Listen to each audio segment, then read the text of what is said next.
Abra sua Bíblia nessa manhã, no Evangelho segundo escreveu Marcos, no capítulo de número 10. Evangelho de Marcos, capítulo de número 10, amém?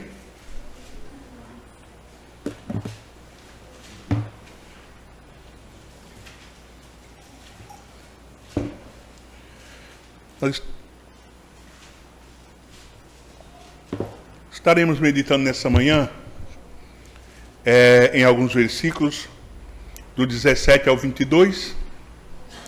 É uma passagem bastante conhecida de todos, mas nós estaremos meditando em algumas coisas que estão dentro desse texto e compartilhando segundo a vontade de Deus. Amém? Então, Marcos, capítulo número 10, versos 17 ao 22. Esse texto está nos três evangelhos, né?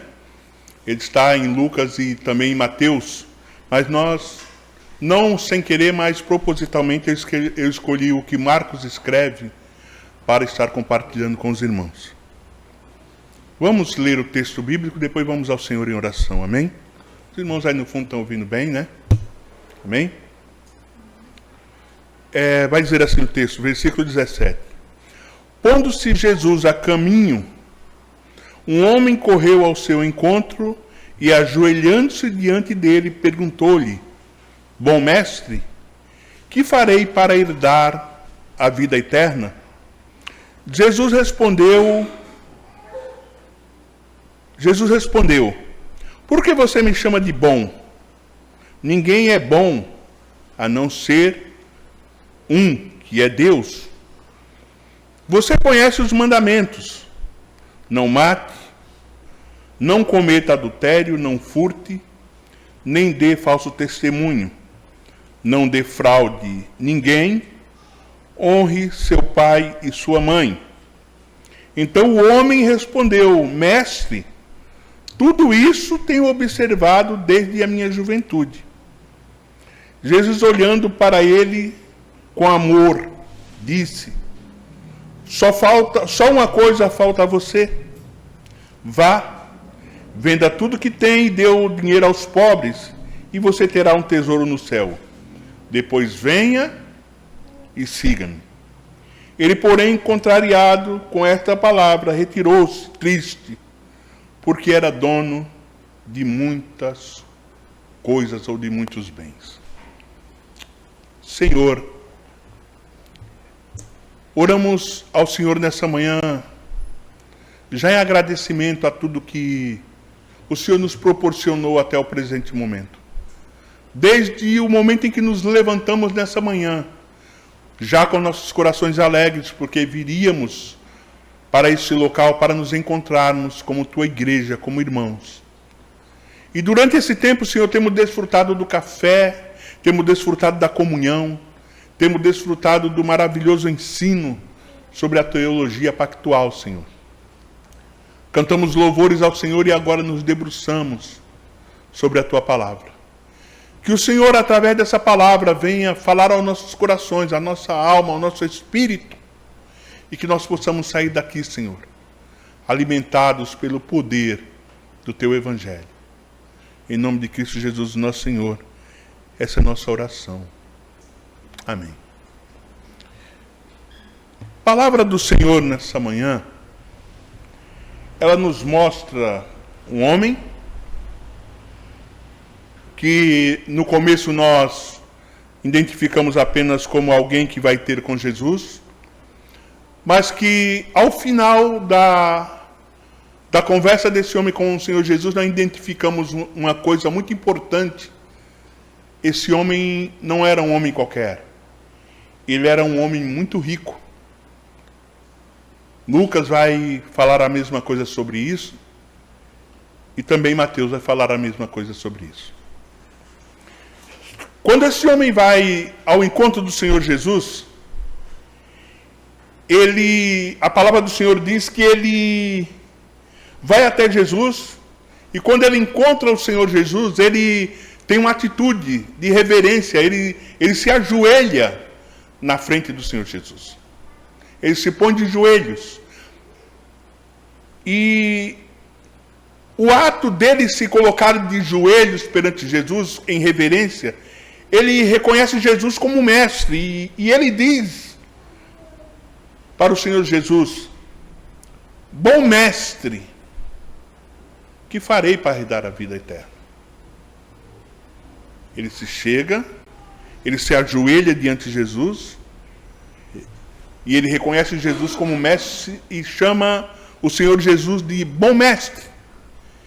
E ele tem uma pergunta para Jesus. Ele quer saber o que ele pode fazer para herdar a vida eterna. Eu gostaria que você fosse comigo a Mateus 19, dentro do mesmo texto, Mateus 19, 16. Mateus ele vai relatar esse encontro da seguinte forma: eis que alguém aproximou-se de Jesus e lhe perguntou: mestre, que farei de bom para alcançar a vida eterna? Ali Lucas relata como ele chamando Jesus de bom, e Mateus ele relata como o que ele poderia fazer de bom para lhe dar a vida eterna. Nós vemos aqui então o seguinte: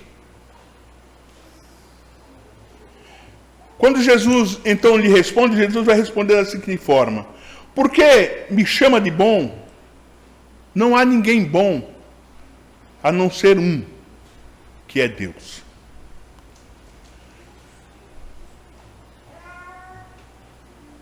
Primeiro ponto, irmãos, que eu gostaria de destacar nesse texto, é que quando ele reconhece Jesus como mestre, como ele reconhece Jesus como mestre, a abordagem dele já é uma abordagem totalmente equivocada. Se ele reconhece realmente Jesus como mestre, a abordagem dele é uma abordagem equivocada. E por quê, pastor? Porque os mestres rabinos, irmãos, não permitiam ser chamados de bom por ninguém.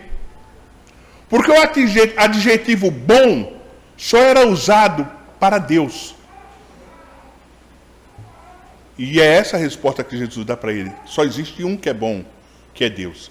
As coisas boas relacionadas a ser bom, todas elas eram apenas relacionadas a Deus. Deus era bom. Ah, mas pastor, lá em Mateus ele falou o que ele poderia fazer de bom. Coisas boas também só poderiam ser feitas por Deus. Ou seja, somente Deus era bom e somente Deus poderia fazer coisas boas. O porquê? Quando nós vemos no relato da criação, você vai ver em todos os momentos Deus criando e dizendo: e viu Deus que aquilo era bom. E na abordagem dele ao Senhor Jesus em Mateus, dizendo o que ele poderia fazer de bom, não havia nada de bom que ele pudesse fazer. Por que ele não poderia fazer nada de bom?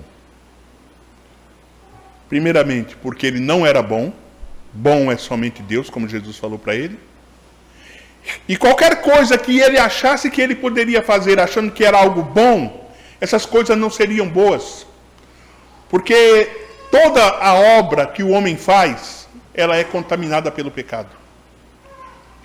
O profeta Isaías diz no seu capítulo 64, versículo 6, que todas as nossas obras, por mais justas que elas pareçam, elas são como o trapo do imundo. E ele relaciona aquilo que ele poderia fazer para herdar a vida eterna. Ele quer fazer algo bom para que ele possa herdar a vida eterna. E não há nada de bom que o homem possa fazer para ser merecedor da vida eterna. Então ele erra em dois pontos.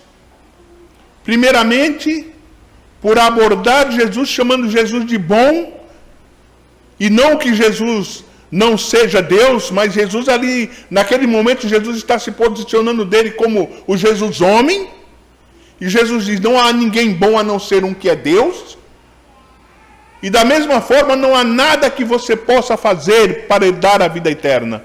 Por mais maravilhoso que seja, não há nada que o homem possa fazer para ser merecedor da vida. Porque o homem é contaminado pelo pecado, e tudo que o homem faz também tem a contaminação do pecado. Tanto que Isaías vai dizer que as nossas melhores obras de justiça, elas são como os trapos do imundo. Trapos do imundo. As ataduras de um leproso, que da onde ela, sabe, absorve toda a secreção da lepra, o mau cheiro, sabe, todo o mau cheiro, toda a impureza do corpo de um leproso, é a isso que ele compara nossas melhores obras. As ataduras de um leproso, trapos de imundícia. Então não há nada que o homem possa fazer para herdar a vida eterna.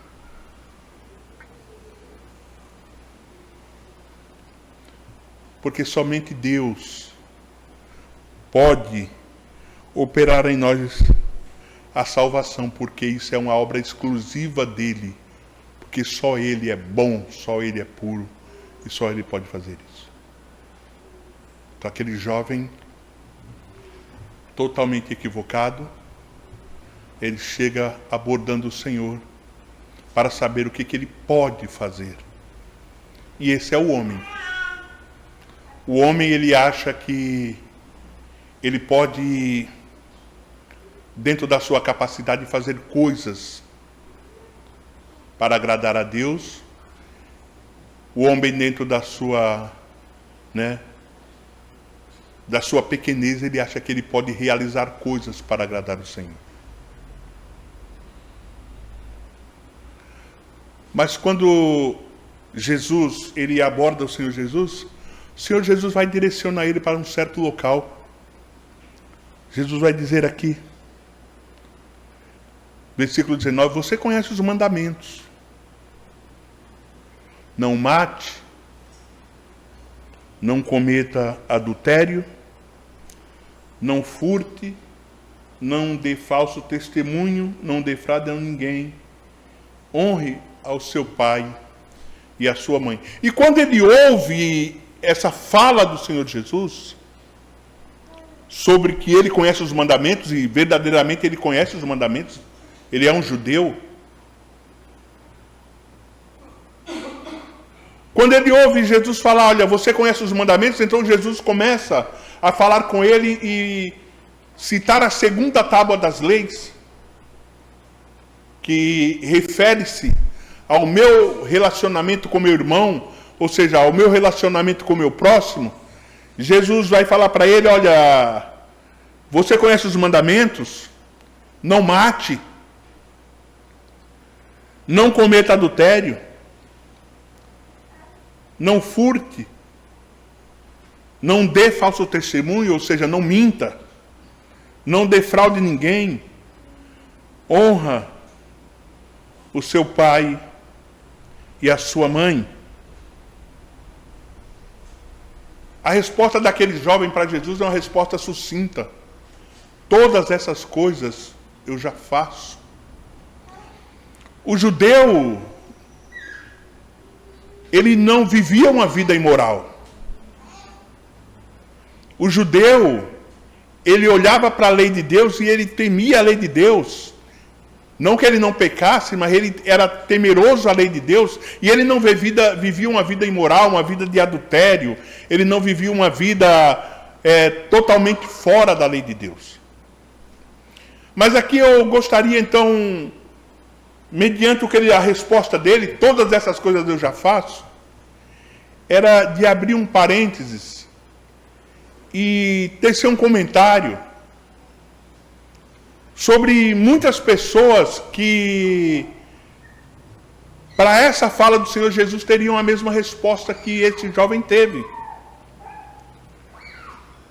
Aquele pessoal que são de uma determinada igreja, bem conhecida, que agora no carnaval estavam na avenida, estavam no Rio de Janeiro, né, se gabando de ser a maior bateria de uma escola de samba do Brasil, aquele pessoal dessa igreja, muitos deles vivem isso aqui.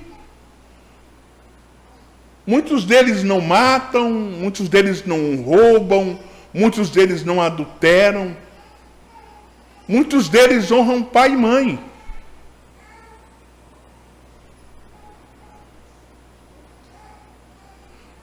Porque muitas vezes, irmão, nós queremos pautar a nossa vida com Cristo, a salvação em Cristo Jesus, da vida moral que nós temos. Eu tenho vida moral. Mas você vai ver a seguir que o diálogo de Jesus não vai encerrar-se com ele aqui. Porque pautar a nossa salvação na vida moral que nós temos, irmãos, é um erro que muitos de nós comete. Que muitos de nós têm cometido. Que muitos de nós vivem cometendo. Eu pauto a minha salvação na minha vida moral. Olha, eu sou um homem íntegro, eu não olho para uma mulher. Maravilha, isso é correto. Eu só olho para minha esposa, isso é correto. Eu não mato ninguém. Eu sou uma pessoa pacífica, eu sou uma pessoa calma. Nem no meu coração eu não mato ninguém, porque eu não consigo, me irar contra ninguém.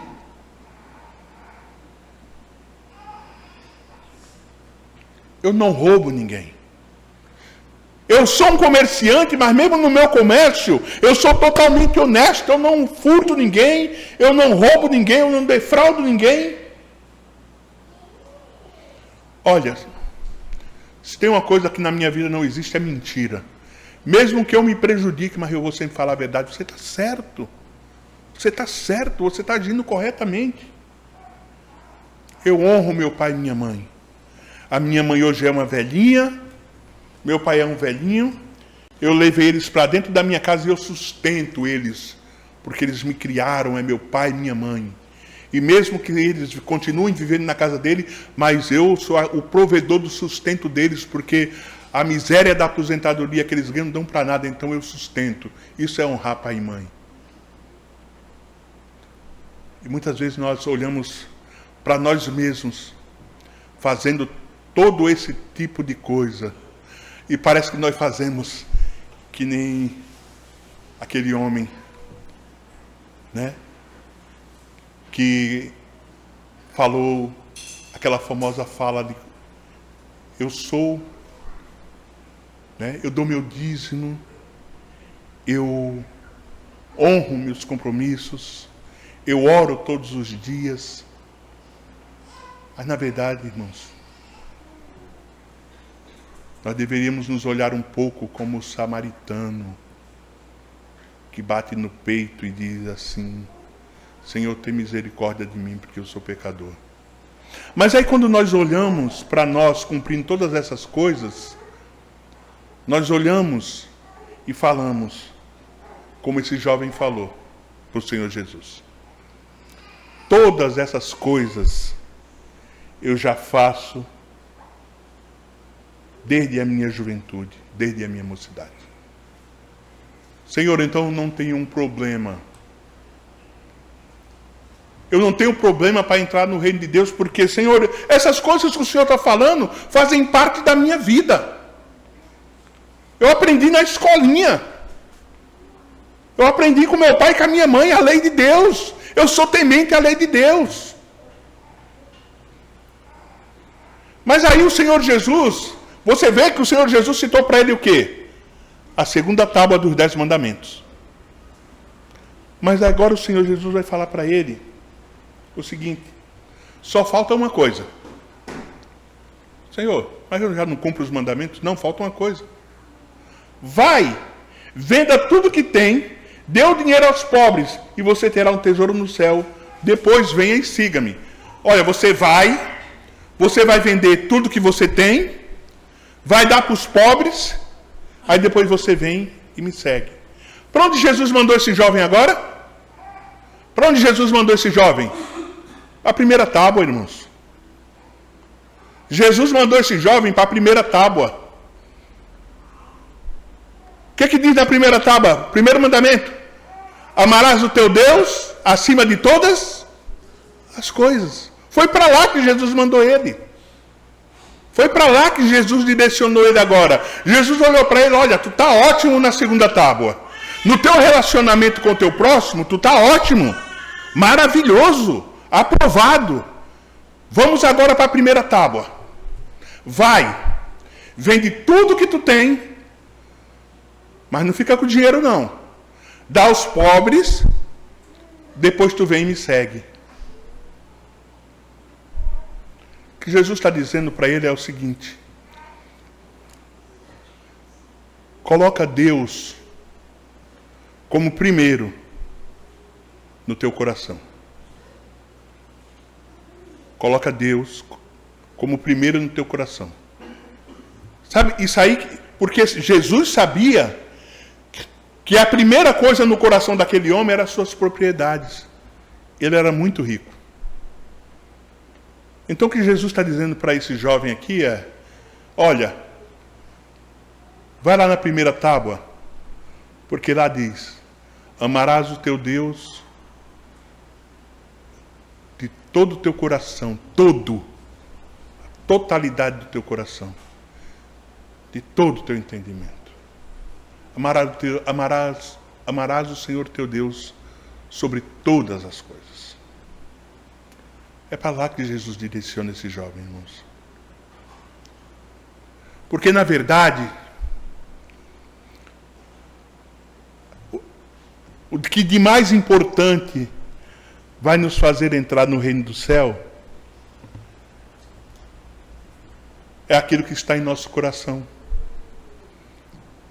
Porque qualquer aqui dos homens, qualquer uma das irmãs que são comprometidas, podem não adulterar. Qualquer um de nós aqui pode não roubar.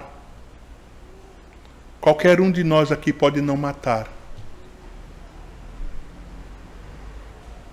Mas para amar a Deus acima de todas as coisas, não depende de nós. Depende de uma ação do Espírito Santo. Só o Espírito de Deus, que gera fé em nossos corações, é capaz de nos fazer amar a Deus sobre todas as coisas. E quando Jesus direciona esse jovem para o amor a Deus sobre todas as coisas, a palavra do Senhor vai dizer: porém ele, contrariado com esta palavra, retirou-se triste, porque era dono de muitas propriedades. Porque assim, irmãos, enquanto está no campo, enquanto a conversa está no campo daquilo que eu posso fazer, daquilo que eu posso realizar, é uma coisa. Mas quando a nossa salvação ela está nas mãos de Deus, naquilo que só Deus pode realizar através do seu Espírito, irmãos, isso foge da nossa possibilidade. Só Deus tem poder para transformar o coração do homem. E amar a Deus está no coração do homem. Quem é o homem que ama a Deus? Aquele que foi transformado. Aquele que foi regenerado, aquele que nasceu de novo. Quando o homem nasce de novo, irmãos, ele ama a Deus sobre todas as coisas. Porque quando o Senhor Jesus ele fala sobre a salvação, ele vai dizer que aquele que amar o seu filho, seu pai, ou a sua mãe, ou qualquer coisa que exista nesse mundo, mais do que a ele, essa pessoa não é digna dele. E Jesus tocou naquele homem no ponto onde Jesus sabia que estava o coração dele.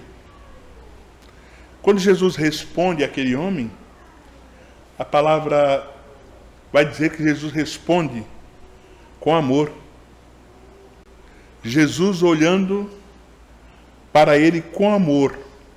Versículo 21 disse: só uma coisa falta a você. Só uma coisa. A tua vida moral está perfeita, está correta. Como você anda bem diante dos homens. Como você é uma pessoa correta diante dos homens. Mas ainda te falta uma coisa. E muitas vezes, irmãos, nós somos assim. Nós andamos tão bem diante das pessoas. Como o pastor Alexandre falou, nós conseguimos fazer até semblantes, né? Para agradar as pessoas. Né? Chega o irmão para você, tu está destruído. Mas aí chega o irmão, ô meu irmão, não, irmão, glória, paz, e não sei o quê. Né? Nosso semblante se transforma. Semblante de alegria. Aquele jovem, irmãos, ele andava muito bem diante dos homens. Muito bem. Jesus chega para ele e diz, olha, só te falta uma coisa. Ou seja, tá tudo certo então. Só te falta uma coisa. Porque Jesus sabia, irmãos, que Deus não era o mais importante para aquele homem. Deus não era o mais importante. Jesus sabia que apesar de ser uma pessoa que andava corretamente em todos os pontos, Deus não era o mais importante para aquele rapaz.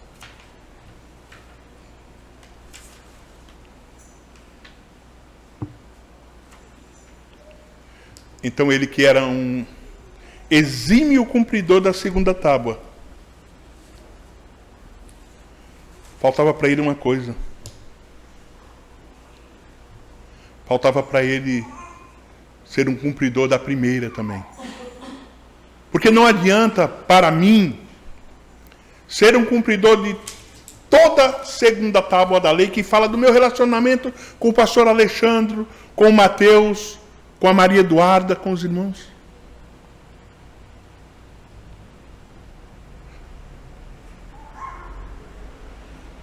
Porque aquele jovem, na verdade, ele estava aqui inserido no que diz Êxodo 2, 20, verso 3.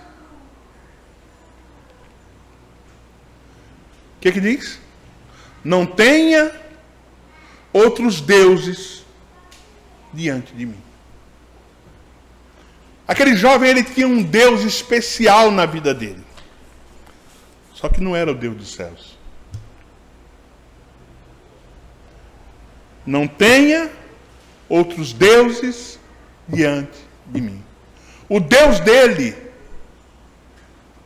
não era o Deus do céu.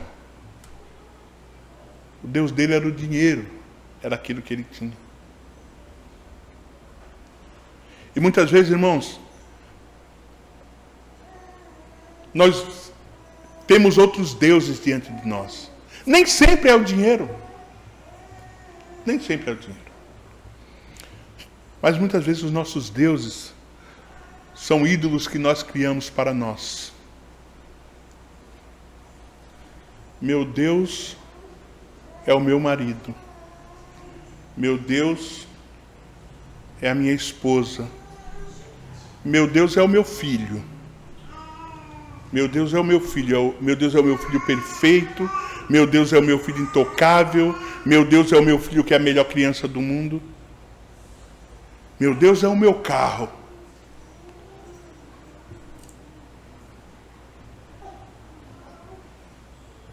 E nós olhamos e achamos que isso não é nada, irmãos. Nós olhamos e achamos que estamos bem. Sabe por que nós olhamos e achamos que estamos bem? Porque nós olhamos e nós não bebemos, nós não nos embriagamos, nós não traímos nosso cônjuge, nós nem pensamos em matar alguém, nós somos pessoas que não mentem, nós temos vida moral. Mas a parte da nossa vida moral, muitas vezes nosso coração está cheio de deuses. Está cheio de deuses. Coisas que por ela nós abandonamos o Senhor a qualquer momento. Coisas que por ela nós dizemos não ao Senhor. Ah, o meu marido não quer, então eu fico com o meu marido e Deus que fique para lá. A minha esposa não quer, então a minha esposa que... Deus que fique para lá que eu vou ficar com a minha esposa. Ô irmãos, não tenha outros deuses diante do Senhor. Porque se você tiver, irmãos, você pode ter a vida mais perfeita e mais moral, mas não tem lugar para você no reino do céu. O teu céu é aqui com o Deus que você criou para você mesmo. Vou repetir para você. Se você tiver outro Deus no teu coração, você pode ter a vida mais moral e mais correta que você tiver. Porque no céu, na vida eterna, não tem lugar para pessoas que têm outro Deus no seu coração. Aquele jovem, quando Jesus responde aquilo para ele, ele já se achou no céu. Senhor, todas essas coisas eu faço não é de agora não, Senhor. Não comecei agora não. É desde a minha juventude. Desde que eu era criança e isso aí é o beabá da minha vida.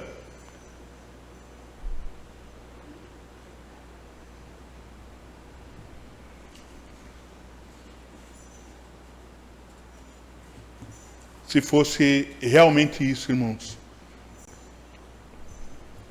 eu não estou aqui dizendo que a vida moral ela não faz parte da vida do cristão. Só que é assim, vou te mostrar mais ou menos como é. A vida moral do cristão, ela começa, ele nasce de novo e ele passa a viver uma vida segundo a vontade de Deus. Ele nasce de novo. A nossa vida moral como cristão, ela é fruto do nosso novo nascimento e do temor à palavra de Deus. É por isso que nós temos uma vida moral. Essa vida moral, de novo, ela é fruto do novo nascimento. E é por isso que muitas pessoas que não tinham vida moral antes de ser cristão, elas passam a ter. Porque a vida moral em nós, cristãos, ela é fruto do novo nascimento e do temor à palavra de Deus. A pessoa que nasceu de novo, ela tem vida moral, porque ela ama o Senhor e ela tem temor à sua palavra. E a palavra de Deus diz como nós temos que viver. Mas quando nós olhamos para esse jovem, o que aconteceu com ele? A vida que ele tinha era simplesmente uma vida que qualquer um pode ter. Porque é ensinamento que ele recebeu. Desde a juventude dele, ele aprendeu a lei. Mas o que ele deveria ter aprendido, ele não aprendeu. Que ele não devia ter outro Deus, além do Deus criador de todas as coisas. O Deus daquele jovem era aquilo que ele possuía, era aquilo que ele tinha, era a sua riqueza.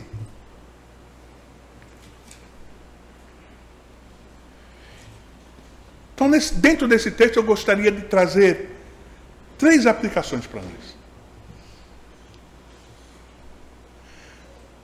Primeira aplicação.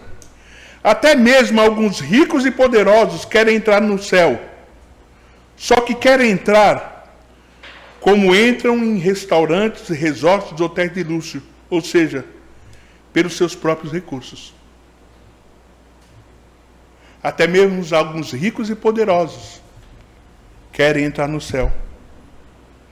Só que eles querem entrar como entram em restaurantes, resorts, hotéis de luxo, ou seja, com seus próprios recursos e méritos. Não foi isso que esse rapaz chegou perguntando? Senhor, o que eu posso fazer para herdar a vida eterna?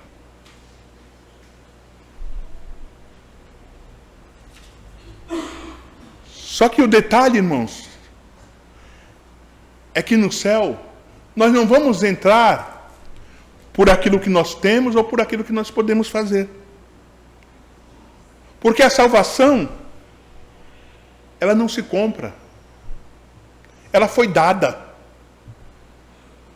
A salvação não se compra, ela foi dada. Então, se eu for rico, e eu não sou, eu posso entrar nos melhores resorts lá do Nordeste do Brasil. Eu posso frequentar os melhores hotéis de luxo com a minha família, os melhores restaurantes. Isso são coisas que eu posso fazer com os recursos. Só que para entrar no céu, irmãos, meus recursos não resolvem nada. A salvação, a entrada no céu, como ele diz, para entrar no reino, é pelo sangue de Cristo, que é o novo e vivo caminho. Mas aquele jovem não conhecia isso ainda.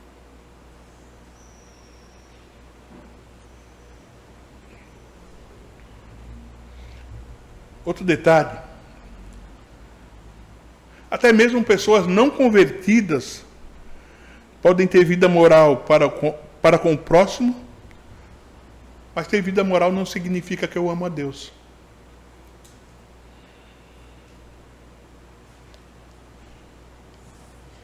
O ter vida moral não quer dizer que eu amo a Deus, e nem que Ele é a coisa mais importante que eu tenho. Eu posso ser um homem que tem vida moral, que pago minhas contas, que vivo direito, que respeito as pessoas, que respeito a minha esposa, que respeito meus líderes no meu trabalho, que amo meus filhos, que amo meus amigos. Mas isso não significa que eu amo a Deus. Muitas vezes eu faço todas essas coisas, mas Deus não faz parte da minha vida.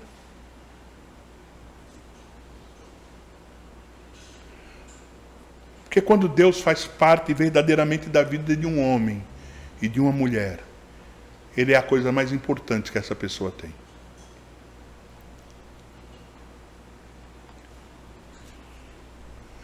Quando Deus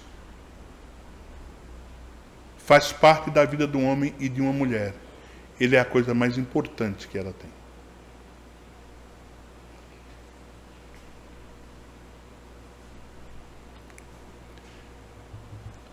Uma outra coisa que eu aprendo nesse texto é que quando a palavra ela fala, só permanecem aqueles que verdadeiramente amam ao Senhor.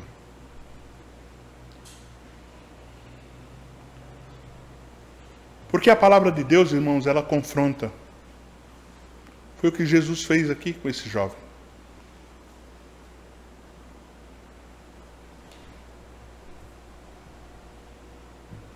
Ele era um conhecedor dos mandamentos.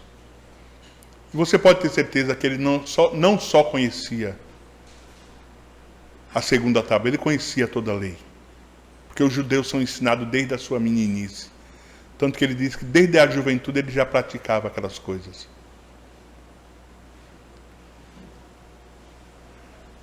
E quando Jesus fala para ele vender tudo que ele tem e dividir entre os pobres, ele sabia que Deus precisava ser a coisa mais importante na vida dele. E não era. E ele baixa a sua cabeça e sai.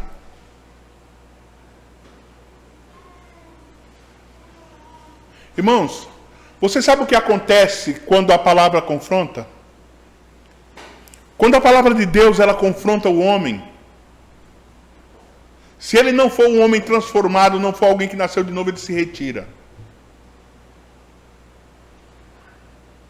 Porque a palavra de Deus ela confronta o nosso ego, ela confronta nossas vontades.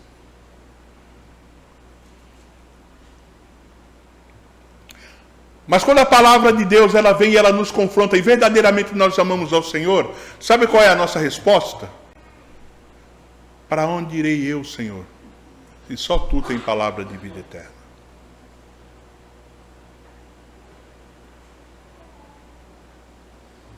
Quando a palavra nos confronta e nós não somos verdadeiramente transformados, convertidos, a nossa situação é baixar a cabeça e sair.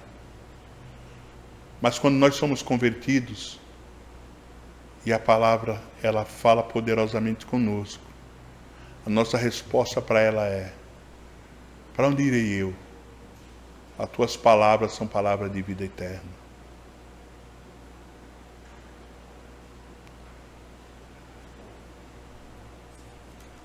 O ato daquele jovem de baixar a cabeça, irmãos,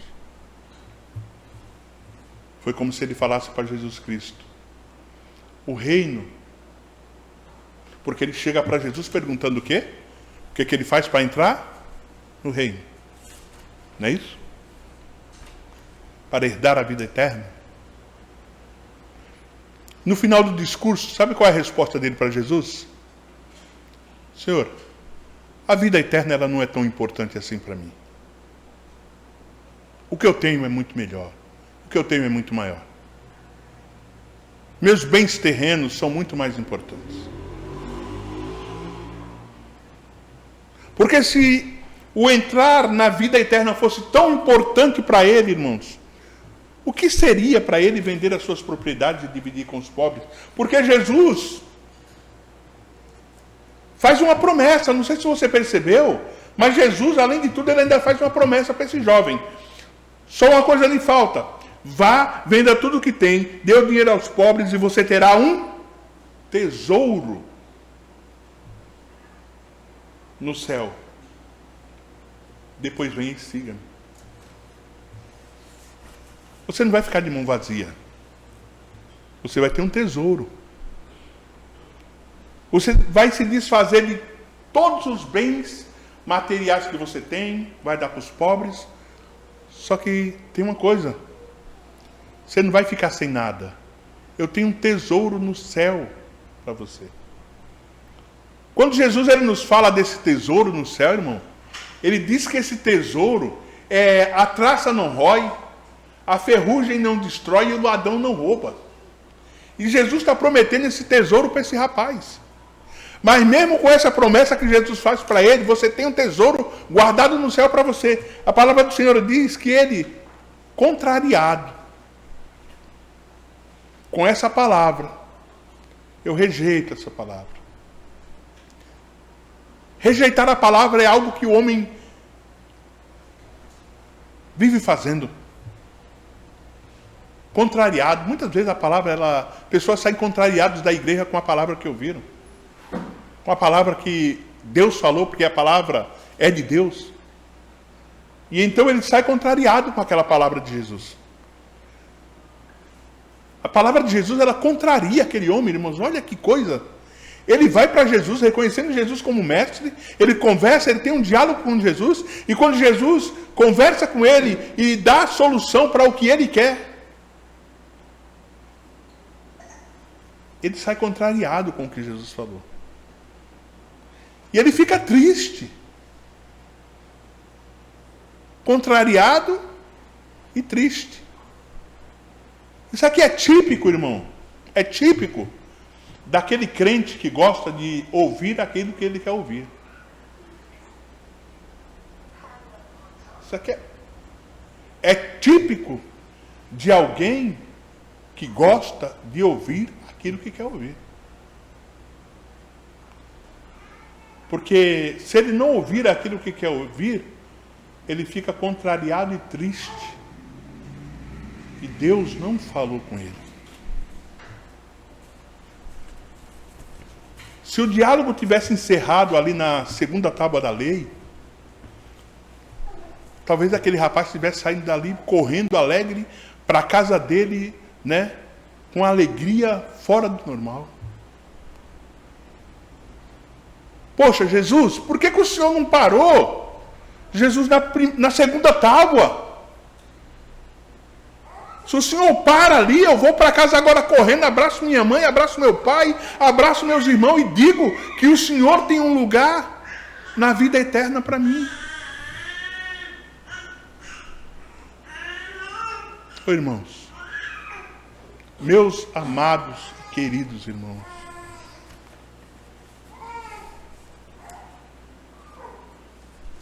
vamos nos alegrar com a palavra de Deus, irmãos. Se alegre com a palavra de Deus, mesmo quando ela falar aquilo que você não quer ouvir. Porque, sendo eu homem e sendo você homem, e eu digo ser humano, a maioria das vezes a palavra de Deus vai falar coisas que nós não queremos ouvir. Na grande maioria das vezes, a palavra de Deus vai falar aquilo que o nosso ego não vai gostar. Muitas vezes a palavra de Deus vai falar aquilo que vai nos confrontar. Mas o que nós temos que saber é que é a palavra de Deus. É que é a palavra de Deus.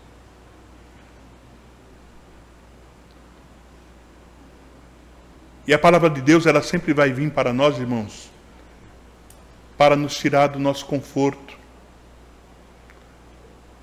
Porque às vezes nós achamos que nós estamos indo tão bem, não é verdade? Muitas vezes nós estamos que nem esse jovem, achando que estamos indo tão bem, que não atentamos para algumas coisas que Deus tem falado para nós. E nós temos passado por algumas e cumprindo apenas outras. Eu fico observando muitas vezes a igreja, e eu digo a Igreja Batista Reformada de São Vicente, que é aqui que eu sou um dos pastores, e eu vejo tantas vezes, irmãos, coisas que já foram faladas várias vezes no púlpito, ensino que já foram dados várias vezes. Aí você olha assim e você fala, poxa, parece que a pessoa não aprendeu, ou não quer aprender, ou não estava no culto no dia que isso foi falado, porque continua fazendo a mesma coisa. Mas o pastor Alexandre não falou desse assunto tal dia? Aí eu vou lá na minha HD e falo, o pastor Alexandre falou. Então por que a pessoa está fazendo a mesma coisa? Sabe o que é isso, irmão? É que muitas vezes nós somos seletivos. Nós somos seletivos com aquilo que vamos abraçar ou não vamos abraçar. Com aquilo que vamos fazer e com aquilo que não vamos fazer. Não é que não foi falado. Não é que não foi ensinado. É que eu não estou nem aí. Eu estou que nem esse jovem. Eu dou toda a atenção para a segunda tábua, mas a primeira eu deixo de lado. Entendeu? Eu dou toda a atenção para a segunda tábua, mas a primeira tábua eu deixo de lado. O pastor deu um ensino sobre isso? Mas isso aí para mim é interessante. E é assim que nós vamos vivendo. Dessa forma. Sendo seletivo com aquilo que nós vamos abraçar ou não abraçar. O pastor falou que sobre mentira, mas mentira para mim o negócio não é tão importante. Eu não vou adulterar, mas mentir eu não me incomodo muito com isso. E nós vamos sendo seletivos com aquilo que nós ouvimos. E essa minha seleção, ela faz o seguinte comigo. Ela me faz viver corretamente em algumas coisas, porque eu acho que é importante, e em outras não, porque para mim não importa. Eu penso assim, e então eu vou fazer assim. Entendeu, meus irmãos, a comparação? Você acha que aquele jovem ele não conhecia a primeira tábua, só a segunda? Irmãos, o judeu ele é ensinado na Torá desde criança. Ele conhecia tudo. Ele sabia. Só que ele escolheu viver aquilo que era confortável para ele. E muitas vezes nós fazemos isso, irmão, com relação à palavra de Deus. Somos seletivos. Que o Senhor nos ajude. Que o Senhor nos ajude a entender que a palavra de Deus é toda ela inspirada. Toda a palavra de Deus é inspirada e pronta para corrigir, consolar, exortar. Toda a palavra de Deus. A palavra de Deus é uma totalidade, ela não é partes, ela não é fragmentada, ela é um todo. E se você tem escolhido, que nesse jovem fez, partes da palavra de Deus para aplicar à tua vida, se corrija. Se corrija. Porque você está errando, você está pecando contra a palavra de Deus. Amém? Que o Senhor nos ajude, irmãos, a olhar para as Sagradas Escrituras, enxergá-la como a totalidade da palavra de Deus. Vamos nos colocar de pé.